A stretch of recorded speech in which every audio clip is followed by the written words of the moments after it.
Allahumma shalli wa sallim wa barik ala nabiyyina Muhammadin wa ala alihi wa sahbihi ajma'in. Saya Muhammad rahimakumullah usikum wa iyaya bi taqwallahi wa ta'atihi la'allakum tuflihun. Baiklah para jamaah sekalian, insyaallah pada kesempatan hari ini kita melanjutkan pembahasan yang pernah kita bahas sebelumnya tentang bab ini, yaitu tentang bina'us syakhsiyah al-islamiyah.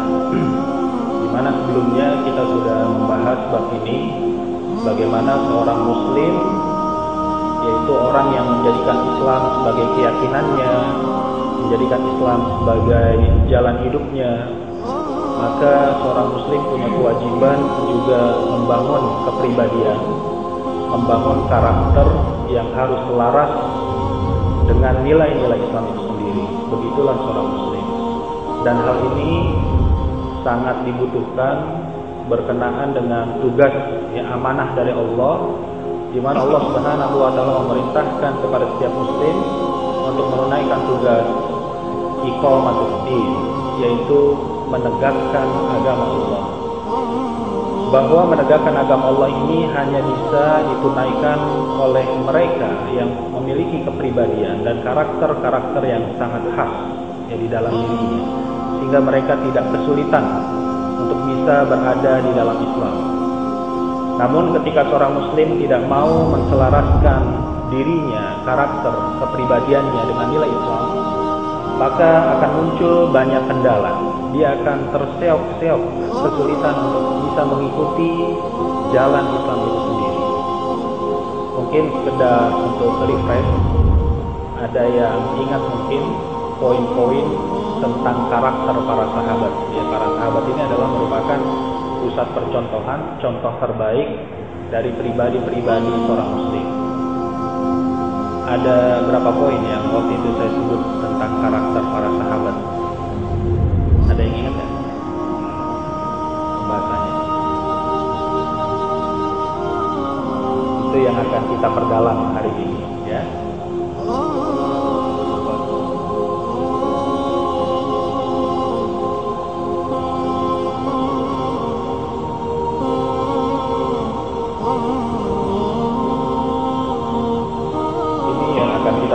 Bahwa di dalam diri para sahabat Rasulullah itu ada paling tidak ada 4 poin di dalamnya. Mereka memiliki kuatul akidah, mereka memiliki kekuatan akidah pada dirinya, mereka juga punya kekuatan ibadah, mereka punya kekuatan persaudaraan, dan mereka juga punya kekuatan loyalitas.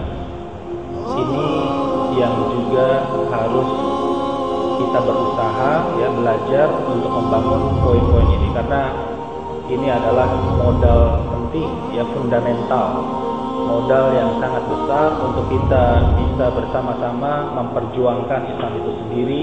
Kalau kita punya poin-poin seperti ini, ada kekuatan akidah pada diri kita, ada kekuatan ibadah, ada kekuatan persaudaraan, kekuatan ukhuwah, dan juga ada kekuatan loyalitas. Begitulah karakter para sahabat yang begitu spesial, sehingga mereka dianugerahi oleh Allah untuk bisa memenangkan Islam. Yang nanti kalau kita lihat hari ini, kualitas umat Islam sangat jauh sekali, akidahnya, ibadahnya, persaudaraannya, loyalitasnya sangat lemah sekali. Kita masuk pada poin pertama pada jamaah sekalian, yaitu tentang kuatul akidah. Yang dimaksud kuatul akidah di sini adalah adanya kekuatan ikatan. Adanya kekuatan ikatan. Kenapa? Karena akidah itu kan asal katanya dari kata aqada, artinya ikatan. Jadi ada akad nikah, ada akad jual beli, itu artinya ikatan nikah, ikatan jual beli. Kuatul akidah, kekuatan akidah itu artinya adanya kekuatan ikatan. Ikatan terhadap apa? Ikatan dia terhadap Allah Subhanahu wa taala, ikatan seseorang kepada bukan hanya Allah. Jadi kalau di rukun iman itu kita beriman pada Allah, pada malaikat, pada kitab, pada hari akhir, kepada Rasul, kepada qada dan qadar. Dia juga harus terikat kepada poin-poin yang ada di dalam rukun iman. Bahkan juga seorang muslim tentu juga harus terikat kepada syariat Islam. Ini yang harus dimiliki. Ya. Jadi bagaimana membangun ikatan ini? Dia terikat dengan kuat, terikat kepada Allah, terikat kepada kitab, kepada Rasul, kepada malaikat, kepada hari akhir, kepada qada dan qadar, dan juga terikat kepada syariat Islam atau hukum-hukum Islam di dalam kehidupannya. Ketika ternyata yang terjadi di dalam kehidupan muslim ada ikatan lain yang lebih kuat mengikat dirinya. Ya misalnya, ada orang Islam yang lebih terikat kepada kepentingan duniawinya. Ada orang yang lebih terikat kepada logika, rasio, dan hawa nafsunya. Ada yang lebih terikat dengan adat istiadat. Ada yang lebih terikat dengan hukum mayoritas atau figuritas tertentu. Lebih terikat pada humanisme dan kekerabatan, atau lebih terikat kepada penguasanya secara membabi buta. Maka kondisi-kondisi seperti ini akan sangat bermasalah untuk menampakkan dirinya sebagai seorang muslim dengan karakter-karakter islami. Itu sulit sekali apabila ternyata di dalam dirinya ada ikatan lain yang lebih mengikat dirinya. Dia akan selalu berkata, "Ya, saya memang orang Islam, tapi kan saya orang Jawa." Nah gitu masalahnya. Jadi itu artinya mana yang lebih mengikat, Islamnya apa Jawanya? Ya kan? Iya, saya tahu memang itu haram, ya itu nggak boleh. Tapi gimana ya? Kalau saya nggak kerjakan nanti saya mau makan apa? Gitu. Dia lebih terikat kepada kepentingan duniawinya. Sudah tahu salah, tetap saja dikerjakan. Atau dia katakan, ya kita jadi orang Islam ikut kebanyakan sajalah, nggak usah macam-macam, nggak usah neko-neko. Pokoknya bagaimana kebanyakan orang mengerjakan, ya itulah kita, ya. Dia ikuti hukum mayoritas itu. Atau ikut pada figur-figur tertentu. Pokoknya dia bilang, pokoknya kata kiai, kata habib, kata ustadz mah pasti benar lah, nggak usah kita permasalahkan lagi. Kalau poin-poin ini mendominasi, mengikat dirinya, sulit ya, sulit dia menjadi seorang pribadi muslim. Karena ukuran pribadi muslim itu ikatannya bukan ini. Ya, meskipun bertentangan dengan adat istiadatnya, tapi kalau itu selaras dengan syariat Islam, justru syariat Islam itu yang dia ikuti. Seorang muslim tidak ada diajarkan, ya, seorang muslim itu tidak ada diajarkan. Kalau dia mendapatkan bayi terus hari-harinya itu dikasih lampu, ditanam, nggak ada, tidak ada aturan ikatan seperti itu. Itu bukan ikatan Islam, karena di dalam Islam tidak diajarkan begitu. Tidak ada di dalam Islam kita diajarkan untuk terikat. Kalau bangun rumah tuh harus ada kelapanya, harus ada padi, pisang, bendera. Kenapa harus terikat seperti itu? Itu bukan ikatan Islam. Tidak ada umat Islam itu kalau menikah harus injek telur. Kenapa harus terikat begitu? Itu bukan ikatan Islam. Gitu. Dan banyak lagi ikatan-ikatan yang sebenarnya tidak boleh ada pada diri. Dia muslim, ikatannya itu harus dengan ikatan yang benar.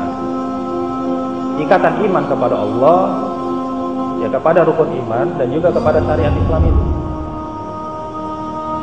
Ya, habis sekarang kebiasaannya di mana-mana kalau pesta ya pada berdiri, nggak dikasih bangku, jadi kita makan berdiri. Kenapa jadi terikat dengan ikatan batin? Tetap harus terikat dengan ikatan Islam.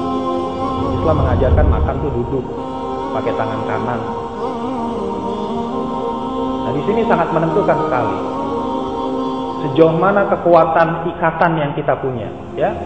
Sejauh mana kekuatan ikatan yang kita punya, atau dia taat kepada penguasa membabi buta. Pokoknya apapun kebijakan penguasa dia taati meskipun kebijakannya itu bermasalah. Ya, menyebarkan kondom misalnya, katanya untuk menekan angka perkembangan pengidap HIV, tapi sebenarnya justru itu jelas kebijakan yang sangat bermasalah. Ya, dan kebijakan-kebijakan lainnya. Di sini nanti jadi problem. Dan disinilah letaknya, kita perhatikan. Umat Islam hari ini ikatan pada dirinya itu ikatan yang aneh. Ya, ada ikatan yang aneh. Apa-apa harus logis, apa-apa harus rasional. Kalau nggak logis, nggak rasional, dia nggak mau terima. Apa-apa harus cocok dengan hawa nafsunya. Begitu. Dia lebih terikat dengan hawa nafsunya. Ada syariat yang berbenturan dengan hawa nafsunya, dia tidak mau terima. Dicari-cari alasan untuk menolak syariat karena tidak cocok dengan hawa nafsu. Nah ini kan aneh. Kalau ada muslim seperti itu tuh aneh. Ada orang Islam benci syariat Islam, nah, itu aneh. Bagaimana bisa seperti itu? Ya.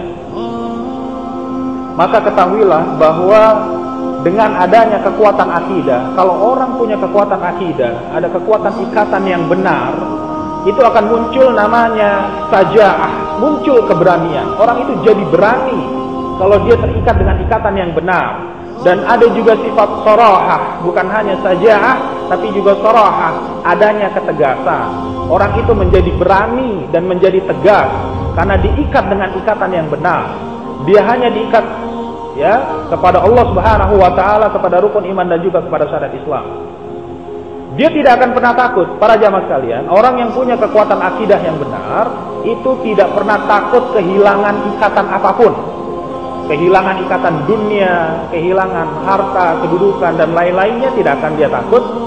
Yang dia takut cuma kehilangan iman dari Allah. Dan dia juga akan bisa bersikap tegas dengan kekuatan akidahnya itu, tidak akan bersikap pelin-pelan. Jadi kalau orang selalu takut menyuarakan Islam, tidak bisa tegas menyuarakan Islam, itu pertama kali yang ditanya akidahnya. Kenapa? Kok menyuarakan Islam takut? Gak bisa tegas. Itu pasti ada ikatan lain di dalam dirinya. Ada yang lebih mengikat dirinya selain keimanan pada Allah, selain rukun iman dan kepada syariat Islam. Orang yang memiliki kekuatan akidah itu muncul keberanian. Karena dia hanya terikat pada Allah, tidak terikat pada yang lain. Tidak terikat pada manusia, tidak terikat pada dunia, tidak terikat pada logika dan rasionya dan seterusnya. Dan dia bisa bersikap dengan benar, ya, dengan tegas. Berbeda apabila di dalam diri seorang terdapat ikatan yang salah, ya. Yang muncul ketakutan-ketakutan. Takut hilang dunia, takut hilang jabatan, takut hilang prestise, nama baik, takut hilang jamaah, takut hilang aset, fasilitas. Tapi nggak pernah takut imannya hilang, nggak pernah takut. Ketika ditanya, Anda muslim bukan? Ya muslim. Kenapa pakai pakaian Santa Claus kayak begitu? Ya habis ini perintah pimpinan. Ntar kalau saya nggak kerjakan nanti saya dipecat. Dia lebih takut kehilangan dunia daripada kehilangan iman. Gitu. Dan hal-hal seperti itu banyak terjadi dalam kehidupan kaum muslimin. Ya, lebih takut kehilangan yang lain daripada kehilangan imannya. Dan pasti tidak bisa bersikap tegas. Kalau sudah terikatnya dengan ikatan yang salah, nggak akan bisa keluar dari mulutnya itu satu kebenaran. Terbelenggu mulutnya itu. Nah maka sebagai seorang muslim wajib punya kekuatan akidah, itu wajib. Kekuatan akidah ini yang membuat orang itu jadi berani dan menjadi tegas. Kepada siapapun, dimanapun, dalam kondisi apapun. Ini yang jadi soal. Ya, ini modal yang sangat besar. Nanti kita lihat dalil-dalilnya, ya, bagaimana perbedaan orang yang punya kekuatan akidah dan yang tidak. Contoh satu, lihat surat Al-Munafikun ayat 4. Contoh kualitas manusia orang munafik. Kualitas manusia orang munafik. Di dalam surat Al-Munafikun, orang munafik ini kan orang yang imannya bermasalah, ya. Di dalam surat Al-Munafikun surat 63 ayat 4, Allah Subhanahu wa taala menjelaskan, A'udzubillahi minasyaitonir rajim. Wa idza ra'aitahum tu'jibuka ajsamuhum. Kalau engkau lihat orang-orang munafik itu, engkau akan takjub kepada fisik-fisik mereka. Kenapa? Karena orang munafik itu memang concern dalam urusan fisik, material, dia concern sekali. Dia perhatikan persoalan performance, masalah penampilan fisik, itu betul-betul memang perhatian dia. Orang munafik itu konsentrasinya pada urusan fisik material. Dia tidak concern terhadap urusan nilai.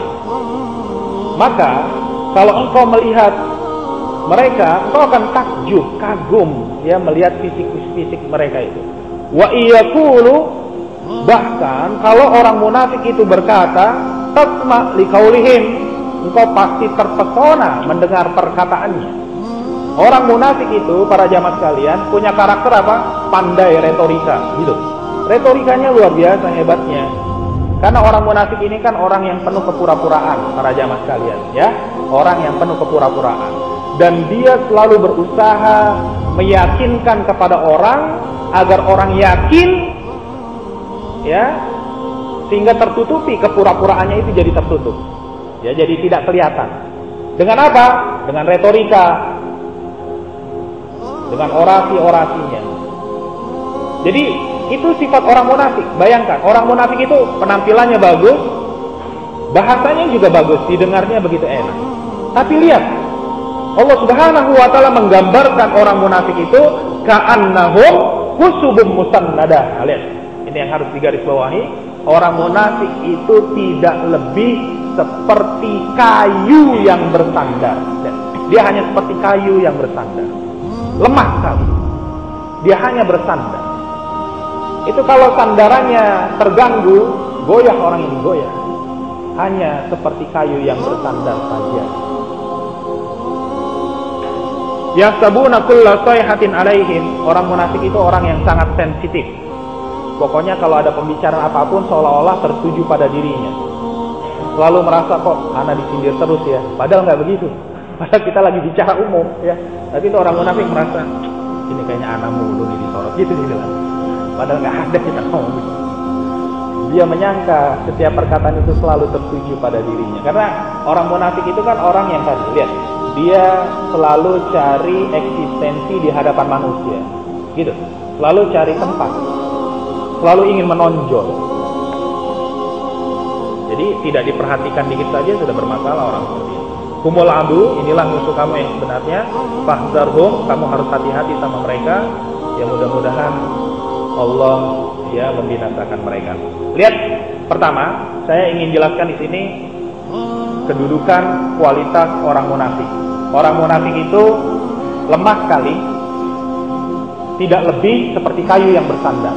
Coba bandingkan, sekarang lihat, coba bandingkan bagaimana nilai seorang muslim, seorang mukmin yang benar. Dan perbedaannya di dalam surat ke-48 ayat ke-29. Allah Subhanahu wa taala menjelaskan Muhammadur Rasulullah, bahwa Muhammad itu adalah utusan Allah. Walladzina ma'ahu, orang-orang yang bersama Rasulullah, yaitu para sahabat. Para sahabat itu punya sifat asyiddau 'alal kufari, dia keras kepada orang kafir. Jadi memang begitu para jamaah sekalian. Redaksional ayatnya memang begitu. Mau ditafsirkan apa? Mau diterjemahkan apa? Asyidda itu artinya keras. Keras pada orang kafir. Kalau para sahabat itu dikatakan mereka kelompok garis keras, ya memang begitu ayatnya, mau diartikan apa? Para sahabat itu memang kelompok garis keras. Iya, ayatnya menerangkan seperti itu. Tapi kan yang dimaksud keras di sini kepada orang kafir, itu bukan kalau kita ketemu orang kafir kita pukul-pukulin, bukan begitu. Artinya ya kan? Bukan keras secara fisik. Ada orang kafir kita pukulin sampai babak belur, kan bukan begitu. Keras dalam perkara prinsip, dalam perkara idealisme. Kalau benar ya benar, kalau salah ya salah, tidak ada kompromi. Nah gitu maksudnya. Dia punya idealisme yang kokoh. Kalau benar ya benar, salah ya salah. Begitulah sikap mereka. Ruhama ubainahum, dan mereka juga saling berkasih sayang dengan sesama orang beriman, saling bela-bela, dukung-mendukung. Tarahum ruk'an sujada yabtaguna fadlan minallahi wa ridwana. Mereka, para sahabat ini adalah orang yang sangat rajin ibadah. Engkau lihat mereka senantiasa ruku dan sujud, banyak sekali ibadah untuk cari ridho dan karunia Allah. Ya, untuk mencari ridho pahala Allah, bukan untuk pencitraan. Tidak seperti orang munafik tadi, penuh dengan pencitraan. Simahum fi wujuhihim min athari sujud. Nampak jelas di wajah mereka bekas-bekas sujud. Kelihatan, ini orangnya orang yang tegas dan orang yang rajin ibadah, itu kelihatan, karakternya kelihatan. Ya, kita akan saksikan itu kepribadian orang yang punya ketegasan dan dia adalah orang rajin ibadah, sangat terlihat. Itu yang dimaksud dengan bekas sujud. Dzalika mathaluhum fit Taurat wa mathaluhum fil Injil. Demikianlah perumpamaan mereka yang digambarkan dalam Taurat dan Injil. Seperti apakah mereka? Mereka ini digambarkan oleh Allah kazar'in ahraja sat'ah. Mereka itu, para sahabat, digambarkan seperti pohon yang mengeluarkan tunas. Kazar'in ahraja sat'ahu fa'azarah fastaghlaza fastawa ala suqi. Seperti pohon yang mengeluarkan tunas, tunasnya ini tumbuh besar, kokoh, makin kuat di atas akarnya. Jadi perhatikan perbedaan orang beriman dibanding orang munafik. Orang munafik tidak lebih hanya seperti kayu yang bersandar, lemah sekali. Tapi orang beriman itu digambarkan seperti pohon yang mengeluarkan tunas, yang tumbuh terus besar, kokoh di atas akarnya. Perhatikan, kuat sekali. Beda. Ya. Orang munafik itu bersandar kepada kepentingan dunia. Jadi kalau kepentingan dunianya yang terganggu, hilang, goncang. Dia tidak kokoh. Tapi orang beriman, perhatikan di sana, digambarkan seperti pohon yang kokoh. Yu'jibu zurra'a, sampai yang menanamnya jadi takjub melihat pohon sangat bagus seperti itu. Yu'jibu zurra'a liyaghiza bihimul kuffar, sampai orang-orang kafir tidak suka melihatnya karena kekokohan mereka, militansi mereka. Nah ini pertama, lihat, perhatikan perbedaan kualitas yang digambarkan oleh Allah antara orang yang punya kekuatan akidah dengan yang tidak.